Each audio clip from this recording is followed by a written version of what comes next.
கர்த்தருடைய நாமத்திற்கு ஸ்தோத்திரம் உண்டாவதாக.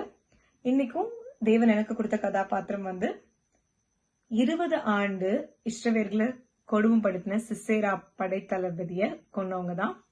அது எப்படி கொன்னாங்கன்னா, சுத்தியிலும் இந்த டென்ட் ஆணி இருக்குல்ல, நெத்திலே வச்சு அடிச்சு கொன்னவங்க தான். இது யாரும் இல்ல, யாகேல் அப்படிங்கிற ஒரு பெண்மணி.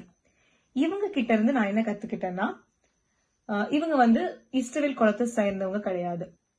ஆனா தேவனோட மகத்துவத்தை அறிஞ்சவங்க, இஸ்ரவேல் தேவனோட மகத்துவத்தை அறிஞ்சவங்க. சிசேரா கூட எதிராக நம்ம நின்றலாம், ஆனா இஸ்ரவேலின் தேவனுக்கு எதிராக நின்னா பயங்கரமான விளைவு அப்படின்னு சொல்லிட்டு தேவனோட மகத்துவத்தை அறிஞ்சவங்க. அதுக்கப்புறம் ரொம்ப தைரியமானவங்க அப்படிங்கிற மாதிரி நான் பாக்குறேன். ஏன்னா சுத்தியில வச்சு அடிக்கும் போது சிசேரா எந்திரிச்சிருந்தாருன்னா அவங்களுக்கு எந்த விளைவுனாலும் ஏற்பட்டிருக்கலாம். ஆனா அதை பத்தி அவங்க யோசிக்கல. ஏன்னா தேவன் பலன் கொடுப்பாரு, அவருக்கு பிடிச்சமான ஒரு காரியம் தான் நாங்க செய்யறோம். அதாவது சிசேராவை கொண்டு போடுறது, அந்த இது நான் செய்யறேன், அதனால தேவன் துணை நிற்பார் அப்படிங்கிற ஒரு தைரியத்தோடும் பலத்தோடையும் செஞ்சவங்க. அதுக்கப்புறம் இன்னொன்னு, டக்குன்னு சிந்திச்சு செயல்பட்டவங்க. யாருக்காகவும் வெயிட் பண்ணல. அதாவது அவங்க கனவு வரட்டும், இல்ல அந்த பாராக்கு தேடிட்டு இருக்காங்க சிசேரா, அவங்க வரட்டும் சொல்லிட்டு யாருக்காகவும் வெயிட் பண்ணல. சரி, இது தேவனுக்கு தெரியுமில்லாத காரியம், இது முடிச்சிடலாம் அப்படின்னு சொல்லிட்டு டக்குன்னு எடுத்து முடிச்சுட்டாங்க. சோ நம்மளும் சில விஷயங்கள் அப்படி இருக்கலாம்.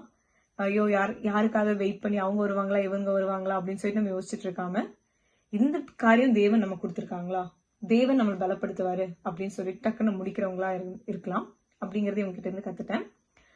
அதுக்கப்புறம் இன்னொன்னு என்னன்னா, இஸ்ரவேல் குலத்தை சேர்ந்தவங்களே இல்ல, ஆனா இஸ்ரவேலுக்கு ஹெல்ப் பண்ணிருக்காங்க.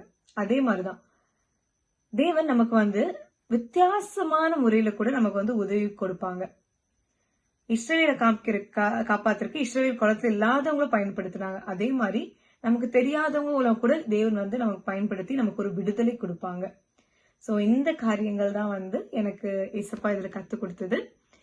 இதே மாதிரி இந்த யாகேல் அப்படிங்கிற பெண்மணி எப்படி தைரியமாவும் துணிச்சலாவும் தேவனோட மகத்துவத்தை அறிஞ்சவங்களாவும், யாருக்காகவும் வெயிட் பண்ணாம தேவனோட காரியத்தை செஞ்சவங்களாவும், மத்தவங்களுக்காக இஸ்ரவேல் ஜனங்களுக்கு உதவியாளர்களா இருந்தாங்களோ, அதே மாதிரி நம்மளும் தேவன் கொடுத்த அந்த அழகான வாழ்க்கையில மற்றவங்களுக்கு உதவுங்களாகவும், தேவனுடைய மகத்துவம் அறிஞ்சவங்களாகவும் துணிச்சலாகவும் நம்ம எல்லாரும் வாழணும்னு சொல்லிட்டு நான் ப்ரே பண்ணிக்கிறேன்.